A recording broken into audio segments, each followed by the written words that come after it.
right, heroes, it is I, your friendly neighborhood Rabbi John Carrier, coming to you live from Pasadena Jewish Temple and Center. This is RabbiChat. We're here twice a week, and this is one of those twices. And I am excited to hear from you today. Normally, I like to answer your questions. Today, I have a question for you. Where are you at? And actually, there are two questions. Where are you at, and what do you need? And this is today. I want to create a little space for people to ask questions, but also just let me know, what are you going through? How are you coping with the things that you see on the news? How are you coping with the things that you see in the street outside your door?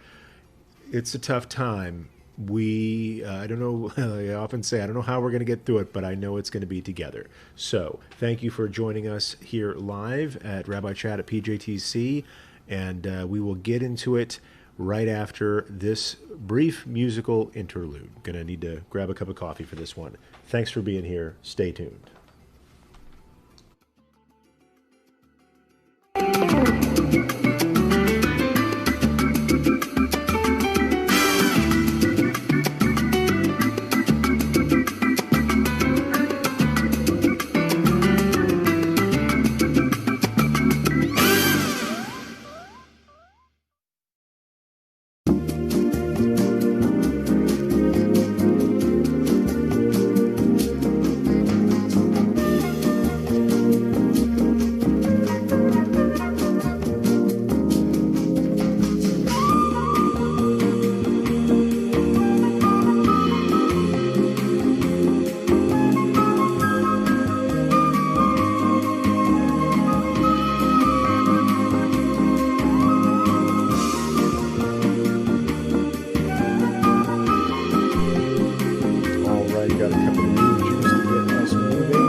In front of me. Let's see who's in the multi-chat. Nice to see Carla J near Los Angeles. I need to stay off of social media. People are showing their true colors. That doesn't sound like it's a good thing for you. I want to hear more about that if you want to share more about that. Kay Dixie says, thanks for having a podcast in the middle of all this muddle. Trig Bell, nice to see you here coming in from Facebook. Hi, everyone. Hi, Trig. Let me show you my face. You asked for it, so actually you didn't, but you tuned in, and I do that sometimes. So is that the screen? Boy, that's our old screen that we started with. It's kind of funky though, so I'm just gonna go full screen here. Nice to see everybody. I know I need a haircut. This is something I was avoiding. I didn't want to admit that we've been in safer at home quarantine long enough for me to need two haircuts, and so gonna get the clippers out. Tomorrow's my day off, so I might do that then.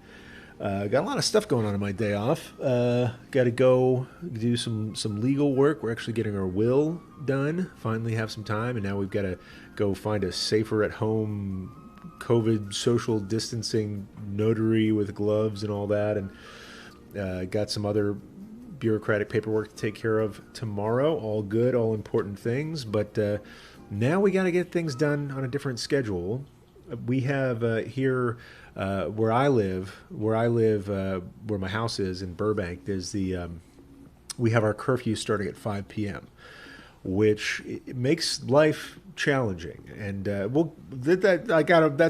that's not a big problem to have. There are people with many worse problems. There are people who are dying. There are people who are out of work. There are people who are really suffering right now. There are people who are suffering injustice, people suffering violence. For me, it's just mildly annoying in the sense that, okay, if they close down the city at 5 p.m., that means that I've got to get all my errands done before then. But I also want to acknowledge that there are people out there suffering a thing they never thought they would, which was living in an American city in the 21st century and being under 13 hours of curfew. So I want to make room for all of that, whatever people are going through here. I want to hear what you have to say, where you are at, both physically and also emotionally, spiritually, and follow up with the question, what do you need? And may or may not be able to go get groceries for you. if you need me to lend you some money, I'll have to borrow it from somebody else. But if there's any kind of guidance I can provide, Torah I can provide, any sort of social services that a synagogue can help you with, let me know. I will. I promise you. I can't promise you I'll get you everything you need, but I can promise you I will do my best. And so the best thing that we could do right now is support each other in this time. So I want to go back to the chat. Got my LA. I usually wear my Icky Farmer gimme cap. That I love it because my wife brought it to me from a business trip and wishes I would lose it because it's getting gross. But I got my LA Dodgers cap on, showing some LA pride today. Let's see. We got so many more people joining us in the multi-chat. K. Dixie. Maybe you can get a 2-for-1 with Callie's groomer. Lol. That's right. I should just take Callie to the groomer. She hasn't had a groomer yet. We haven't built that kind of relationship. But her nails are getting pretty long, so we'll see. And maybe I'll just go in there and say, hey, as long as you're clipping the dog, just put my head under whatever razors they've got and get that taken care of. Trade Bell says my husband's coffee shop in Santa Monica was vandalized. My sister's husband's coffee shop in Santa Monica was vandalized the other night. I'm sorry to hear that. Debbie Drillick guest is here. I thought working people can still travel to and from work even during curfew. That is true. That's been my read on this as well. Nevertheless, so I haven't had too much of a problem, but 5 o'clock feels kind of early. The rest of the city is doing it around 6 o'clock. First off, it's horrible that we have to be under curfew. We thought the quarantine thing was bad, and now there's another layer on top of it. But what I've noticed is that, for example, in Burbank, when they say the curfew is 5 o'clock, nobody's out, and that means any kind of restaurants are going to close. I don't know about restaurants. I know yesterday I had to do some shopping. I was going to go shopping after work. But then I thought, well, let me go check it out. And I had to go to the hardware store. I had to get some groceries. And so the hardware store said, we're closing at 5. The grocery store said, we're closing at 5. Everything was closing at 5 so that their employees could, and owners and whatnot, could observe the curfew. And they knew that if it's some sort of business that involves foot traffic, they're not going to have anybody in their doors either. Now, the other day, I was a part of a vigil and protest that took place in Pasadena, and at the time it was scheduled for, I want to say 7 o'clock at night. I forget the details. The past couple of days have been a blur, but it was scheduled for 7 o'clock. And then throughout the day, it was in front of Pasadena City Hall. Throughout the day, we kept getting updates about when the curfew was. And so they said the curfew was before the protest. But then we found out that the protest organizers had gotten some sort of variance from the city, and they said, okay, well, the police will be there, not interfering, kind of watching the periph. We're not going to bust anybody for being a part of this protest that's going on past curfew. And then later on, I found out that Burbank, I think Burbank had a curfew as well, or maybe that was the one night that Burbank didn't have a curfew and everybody else did. But for the last couple of days, Burbank has had a curfew. That's right. Burbank wasn't under curfew. But still, it was like touch and go as to whether I was going to get home. Actually, that's not true. Burbank had an 8 o'clock curfew when everybody else had an earlier one. So it's been crazy. D. Alexin says, my Ema is having technical difficulties, but she says hi. My point of my story is that I was hearing about the curfew. I did hear in what drips and drabs of information I was getting that if you were on your way to work, then that was fine. Like if you had a job to go to, then that required you to travel, that was fine. And I thought, well, look, I'm a rabbi in a synagogue. I know that a bunch of my congregants are going to be at this protest, and if supporting them is not in this, especially in this, if that's not my job, I don't know what the heck is. So I went, and I told my wife I'd be back at a certain time, and I actually had to leave the thing about 5 or 10 minutes before it was over, just because I wanted to make sure I was back on time. And my parents were waiting to hear from me because they were worried about me. Everything was fine.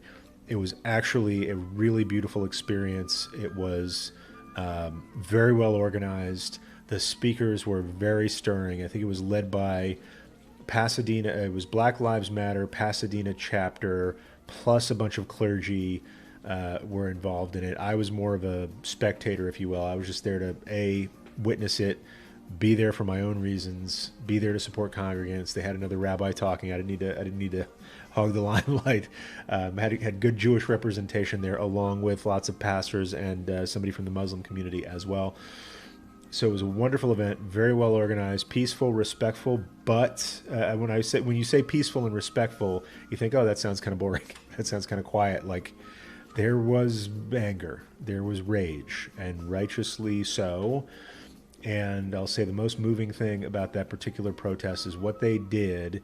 They told us this ahead of time. They said, bring your noise, like bring your noisemakers. A lot of Jews brought groggers, those noisemakers from Purim. And they said, what we're going to do is we are going to make noise.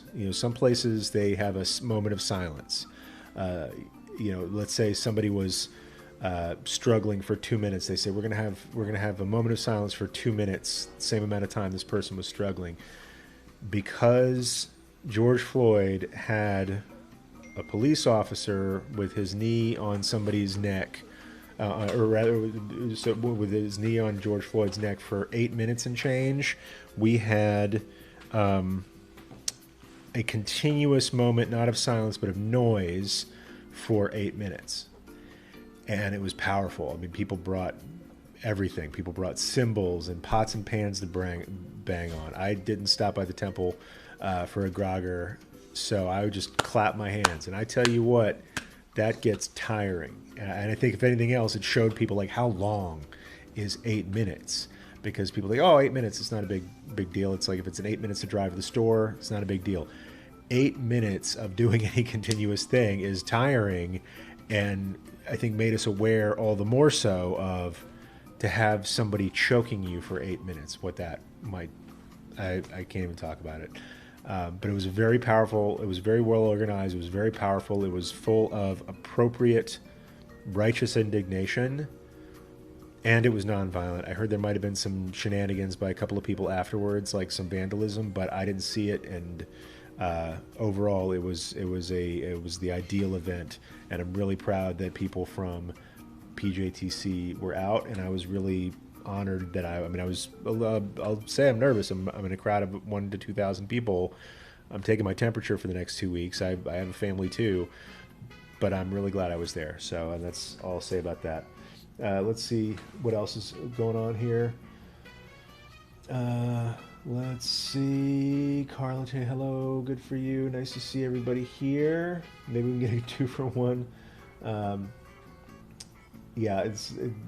The Santa Monica thing is devastating. I think we had this thing happen where about a week or so ago, my wife went to Santa Monica with my daughter. My wife got kind of an impromptu day off from her boss. Her boss just said, look, it's been a hard couple of weeks. Take the rest of the day. And so my wife took my daughter to Santa Monica. And it wasn't as fun as it sounds, because Santa Monica was pretty much closed for business. All the shops were closed. Any place you could go into, you couldn't use the bathroom. So it's a tough day taking a little kid someplace where there are no public restrooms available and you couldn't park close to the beach. It was just kind of quiet and sad. And so, it was nice to get away. It was a little cooler there than it was here. Fast forward about 5 days, all those storefronts, they were on the 3rd Street Promenade in Santa Monica. Fast forward a few days, all those storefronts were smashed over the last couple of days of mayhem that's been going on. So yeah, it's devastating. On top of the first, I always want to put this first. A man was murdered, and people are upset about that, and it's right to be. I'm upset about that. It's right to be upset about that. In the context, it's crippling in the sense that, like, every time I think there's a last straw, somebody comes up with another straw, right? We already had, and this whole time, yes, my heart goes out to people who are suffering from COVID and from people who are on the front lines and having to face that, the healthcare workers. I've felt all along that the long-term economic impact will be more devastating. On top of that, we have this pre-existing ongoing epidemic of murder of mostly, but not of I'll say mostly black men, but it's not all men. It's women, it's children. So this was a pandemic that we already had. We have another pandemic that brings everybody to attention, and then what's the word? It's like the rising tide. There's a saying when I was studying economics. It was during the Asian boom of the 90s, of the financial market, the boom in the Asian financial markets of growth, and the saying was, a rising tide lifts all boats. But as soon as that collapsed, the saying was, high water covers many rocks. And now that society has been under stress because of the novel coronavirus and its effects and how we've been operating, its devastation of the economy, 25 to 30% unemployment rate, I think it's laying bare some disparities that have been there all along, and it's making us face up to them. And all of this stuff is happening at once. And this has been a lot of me talking. I just want to acknowledge that we're all there. And I probably said this on the show before. A couple of months ago, we had a staff meeting at the synagogue, and it was our last staff meeting in person. And we got the news that things were getting hinky and we should all plan to work from home after that. And I said, let's just go around the room and share what you're feeling before we leave and see each other on Zoom tomorrow. And the youngest staff member said, I think I'm the youngest person here. You guys may have dealt with this before, but I haven't. This is all new to me. And I said, dude, we are, when it comes to this stuff, we are all today years old. All of this is new. And, but we did this again this week. Where's everybody at? Because all of us are going through it. There's nobody who's immune to all of this. And some people have it way worse. And so I want to be present for people as best I can. Trig Bell says, try to go to 20-speed coffee shop. They could use your support. I wrote 10-speed. There's a lot of bicycles in Santa Monica. I like that. That's a good name for a coffee shop down there. Let's see. Your Malowitz is in the... D. Alexin says, my email is having technical difficulties, but she says, hi, nice to see you. D. Alexin, thanks for being here. Vit Your Malowitz, good to see you all. I've seen what's going on in the U.S. I'm so sorry. I hope everyone is safe. Thank you, Vit. Vit's coming in from Poland. I've seen that some of this unrest is spilling over into cities in Europe as well, which is really remarkable. Kay Dixie says, we have a friend who's helping us pack, but can't go home because her town will be closed. We have a friend, so it'll be the town will be closed later. So that's something that, like, just regular life has been jacked for everybody. Patricia Huff says, hi Patricia, nice to see you here. So everybody, if you're in the Santa Monica area and it's legal to be there, check out the 10-speed coffee shop. Help out Trig's family. Debbie Guest says, just stumbled on this live feed now. Glad to listen in. Really glad you're here, Debbie. I've seen you. I see you around Shoal when, in times when people see each other around Shoal. So I'm glad you found us. Tammy Lynn Garrison says, hi Tammy. Nice to have you here. So I struggle to find the Torah for this moment. I do and I don't. Let's say I wish I could struggle to find different Torah for this moment. The one that keeps coming back to me is Leviticus 19 or Vayikra, if you're reading the Hebrew version. Vayikra chapter 19, verse 16, I think, where this is part of the holiness code. This is part of what I think of as like the center of the Torah. It's not the exact technical center. That's in a different chapter. Like the middle letter of the Torah. Rabbis have debated about this. Like, what's the middle letter in the Torah? What's the middle word in the Torah? For me, this is like the moral and ethical and thematic center of the Torah. And it's close to the actual center, but it's the thematic center of the Torah, and that's Leviticus 19, what's often known as the holiness code. It starts with, you shall be holy, for I, the Lord your God, am holy. And then it gives you a list. This is what I think is brilliant. As soon as God declares us holy, the word kadoshim to you, that word, it's not just holy in the sense of, oh, it's got sparkles and magic on it, or it's angelic.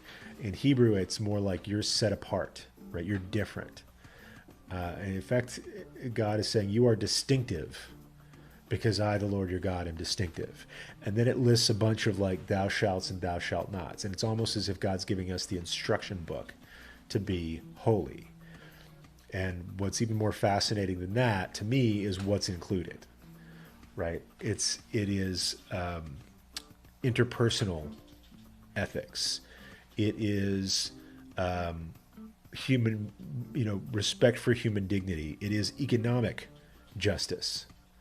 And it's negative commandments against hatefulness, but also positive commandments about love. When I say negative commandments and positive commandments, that's like thou shalt not versus thou shalt. So my top few, don't place a stumbling block before the blind.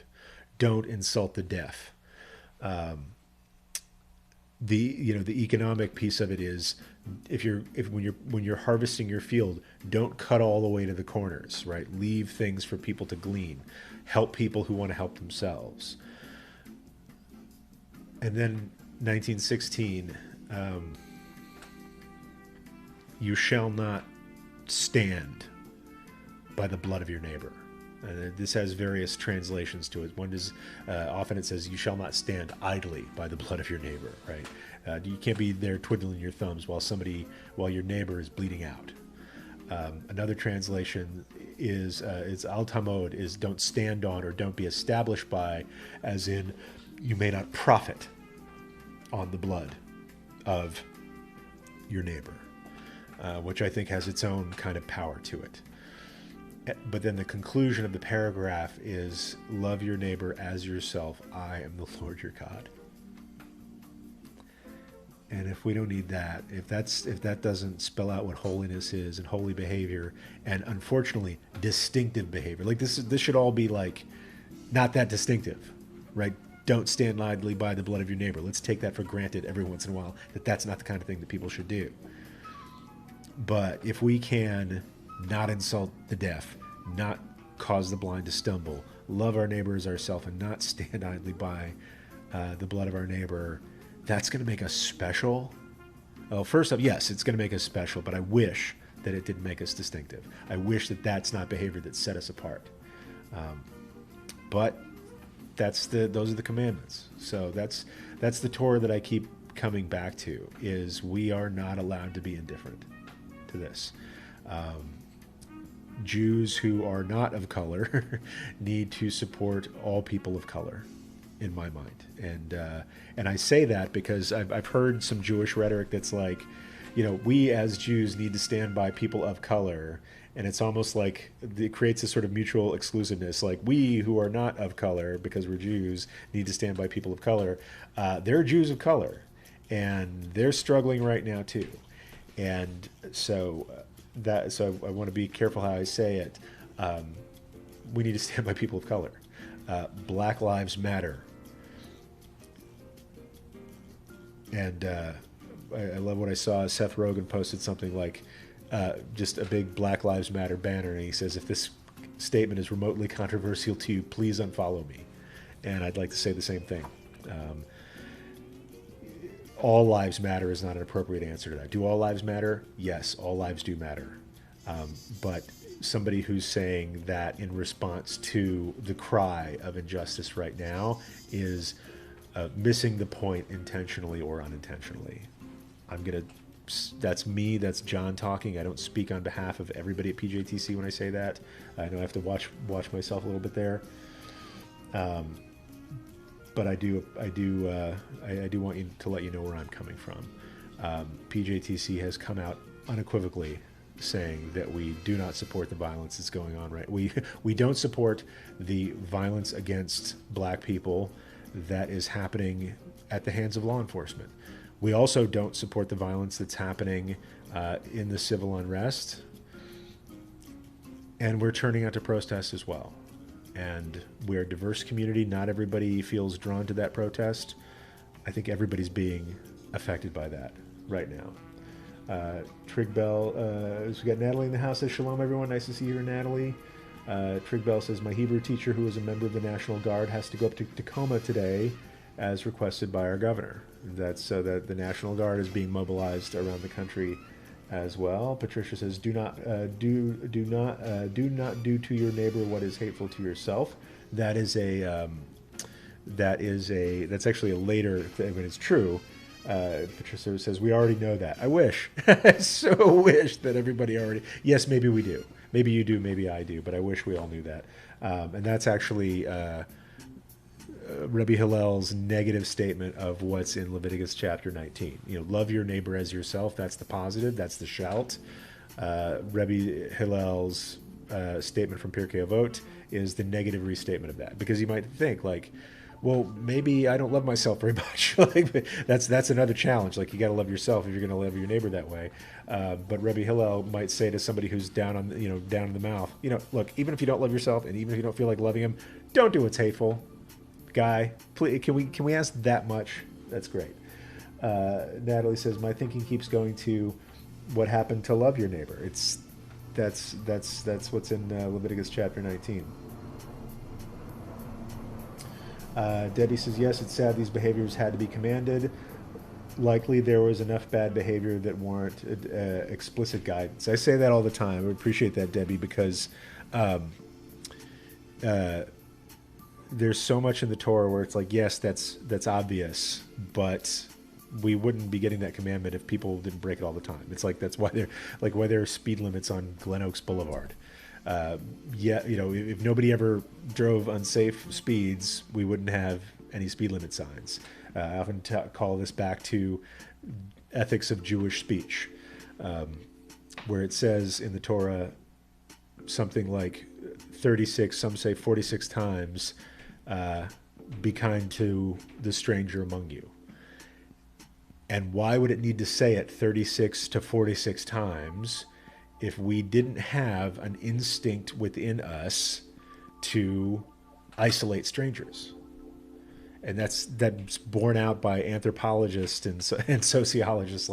We have this instinct. I believe I read this in Ezra Klein's book, Why We're Polarized. And he maybe borrowed it from Harari's Sapiens. But as Ezra Klein said, there are biological experiments that show, or psychological experiments that show, when groups are competing with each other over some nominal prize in some controlled environment, the urge to have the opposite team do badly is at least as strong, if not stronger, than the urge to have your team do well. And so if it wasn't part of human nature to isolate, ostracize, and even harm the other, we would need to be reminded so often that is outside the bounds of holiness. So thank you for that. How about loving others and be nonviolent, period? Great idea. I love that idea too. Tamerlane Garrison says there is only a rule made after there has been a problem. It's all, you always see these crazy laws, no giving moonshine to your horse on the book someplace. What happened? Somebody gave moonshine to a horse and caused shenanigans. A lot of the time, Trig Bell says, people trying to do good suffer at the hands of those that break the rules. Not always, but sometimes. That's why I love, Rabbi Harold Kushner's book. Writes a book about, it's actually a very tragic personal story of his and some health issues in his family. But the book isn't called Why Bad Things Happen to Good People. The book is called When Bad Things Happen to Good People, because we know that they do. There's some great Talmud on that. Masechet Brachot 5, I want to say A and B. On the one hand, it says if you're suffering, it's because God loves you so much and wants to give you a larger share in the world to come. And then you flip, and then people say, really? And then you flip the page, and the rabbi is like, really? The rabbi is like, you can keep your suffering. We actually need to be here for each other. So that's why I'm glad we have this great community coming together in this live stream. Taught a little bit of Torah today, just incidentally, because it's like a speech impediment. I can't help it. But I really appreciate everybody being here for each other. Last bit of advice I'll give is just try to stay connected. Just show up. Just try to stay connected to each other. Be in touch with what people need, whether it's groceries or just somebody to talk to, because I think that's what a lot of us really need right now. The horrible things that are happening, and I say that like it's an accident, like it's inevitable physics. The horrible things that are the horrible things that are coming because chickens are coming home to roost. Because we haven't dealt with the problem of institutional racism and endemic racism in certain law enforcement departments, things that kept happening and we didn't pay attention to them. Now it is coming to the fore in the context where you have tons of people stuck at home for a couple of months, tons of people out of work and desperate, tons of people so angry that they're willing to cause mayhem, even though it's counterproductive to people protesting. This is where we are. I don't have a solution for that, but I do have advice on how to get through it, and that is in the context of community. And I know that's hard when community itself isn't what it used to be. I just want to give a quick shout out on this live channel to every once in a while we get some folks from the PJTC staff come in, and always love to see them there. But in case they're not here, I just want to talk good words about them. I am so blown away by how strong that the staff at PJTC is. Not just me, not me. I'm not talking about me because I'm a mess, but like, throughout this lockdown, we haven't lost a single person on our staff for health reasons, thank God, but everybody's kept working. Everybody's kept busy as heck. Because we have continued to strive to meet the needs of our community, checking in with people telephonically, emailically, doing live stream services, but also, leaving prayer books for people to come pick up prayer books if they want to follow the live stream services. We have some sanitized prayer books for them to pick up, getting groceries for people. I talked to our Rabbi Emeritus today, and he, sounds like he's in good spirits, but him and his wife are isolated and staying at home. And I just said, Rabbi, what do you need? And he says to his wife, what do we need? He turns back and says, non-fat milk. I was just like, that's awesome. Okay, I'll see if somebody can help you out with that. But just staying connected with people is so paramount right now, and I'm so grateful to work at a place where everybody's just running on all cylinders, making sure our community stays together. It works. It helps. It's not perfect. It's not what we prefer right now. We prefer to have everything back the way it was. But I want to encourage all of you to take advantage of it, whether it's PJTC, whether it's another synagogue that you're connected with, whether it's a church you're connected with, and you're just like saying hi to the Jews from time to time. Nice to see you. Try to stay connected to family, friends, community, because I think that's what's critical to keeping a lot of us, from me included, from not going crazy. Stay home. Stay safe. If you feel compelled to protest, do, because I think the more peaceful protesters are out there, it will dilute some of the shenanigans that we're seeing. But if you've got people depending on you on a day-to-day basis, and your family is better served by you staying with them, you may feel guilty about not I've talked to people who felt guilty about not turning up for protests, but they got little kids at home, or they have older people they take care of. I'm not spreading the guilt to people whose heart is in the right place. So if you need to stay home to take care of people, if you need to stay home because of your own health, do. This fight, and I hate using the word fight, but I think it is one, this fight isn't over. And God forbid, when COVID is over, Black lives will still matter, and we'll still have to prove that to people. So there will be times to go out and protest. Maybe the last thing I want to say is I want to give a little bit of chesed to the people who are crossing lines, I think, in some of our opinions, like people throwing bricks, people breaking windows. If somebody is out there just to cause a ruckus, you hear things about Antifa. You hear things about the Boogaloo Boys. You hear things about people saying, hey, it's a time where, I can get away with civil unrest. Well, forget those guys. I think they get what they deserve. But there's some people who are just so full of hurt and anger and rage, and they're not trying to start a new civil war.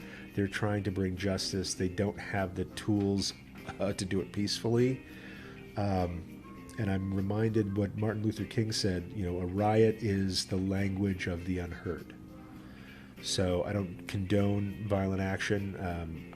I think nonviolent action is the only way that is ultimately the only thing that's effective. It got the civil rights movement as far as it got. It liberated India from Britain. It liberated South Africa from the colonizers there. I think nonviolent civil resistance is the most effective tool. But I want to have some hesed. I want to have some loving kindness for people who feel like their only tool is violence. Not excuse them, not encourage it, but I want to hear their voices too. So it's hard for me to say, but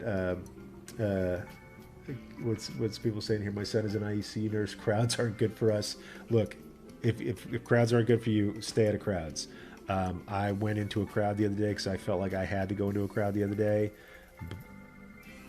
and I was ambivalent about it the whole time. Not ambivalent about the cause, ambivalent, because I knew I'd be taking my temperature every day for the next 3 weeks.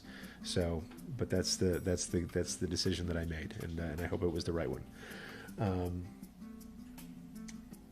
Thank you. Thank you, Kate Dixie. I really appreciate that. As Debbie says, nonviolent protests got us out of Vietnam too. I'm gonna take your word for it. I wasn't present for that. I will say this was something that occurred to me this week. When I was a kid, when I was in high school, I was in high school in the 90s, and then I promise I'll hang up. When I was a kid in the 90s, I was sort of a self-styled hippie. You can probably find some long-haired pictures out of there of your rabbi on Facebook someplace. And I listened to the Doors and Jimi Hendrix and Janis Joplin. I had the whole Woodstock soundtrack multi-set album memorized backwards and forwards. And I thought, man, wouldn't it be cool to live in a time like that? I was wrong. I will say it was sort of a fantasy of living in a time of great foment and revolution. It is not as fun as it sounds. I do feel blessed that I get to help out in the ways that I get to help out, though. And so thank you all for being a part of this broadcast today. I probably talked more than I listened. But I do encourage you, if you need something that you couldn't communicate today, reach out to me, Rabbi Carrier at PJTC.net. We're here for all sorts of spiritual / grocery delivery needs. Stay home, stay safe, observe the curfews. If you feel compelled and safe to protest, please do. If you need to sit this one out or sit it out for now, I talked to somebody who, believes in her heart and soul that she was born to get arrested for stuff like this. And she's going through chemotherapy right now, which means that if she goes out in public, it could kill her. And she's got little kids. So this is a time where she's all broken up. And so that's what it's going to have to be. If you need to sit this one out, sit it out for now. If you have the wherewithal to go to the front line and you could do it peacefully, do. This is the time that will shape generations to come. And it was Elie Wiesel that said, indifference always serves the oppressor, never the oppressed. And I'll close with that one. Vit says, Rabbi, I'd like to reach out to you on Messenger if you don't mind. I have some exciting news to share. Please do. That's another great way to connect with me. I'm on Facebook, Instant Messenger. Comment on these videos, whether you're on Facebook or on Twitch or on YouTube. I'm going to be here for you again Thursday. Thursday we'll talk more specifically about Torah, in case current events don't let us. But I do want to talk a little bit about Parshat Naso. because there's a pretty dope blessing in there that I want to make sure you know is there, because it's there for you. And as always, I am here for you as your friendly neighborhood Rabbi John Carrier. PJTC is here for you. And until next time, Pasadenians and heroes everywhere, peace.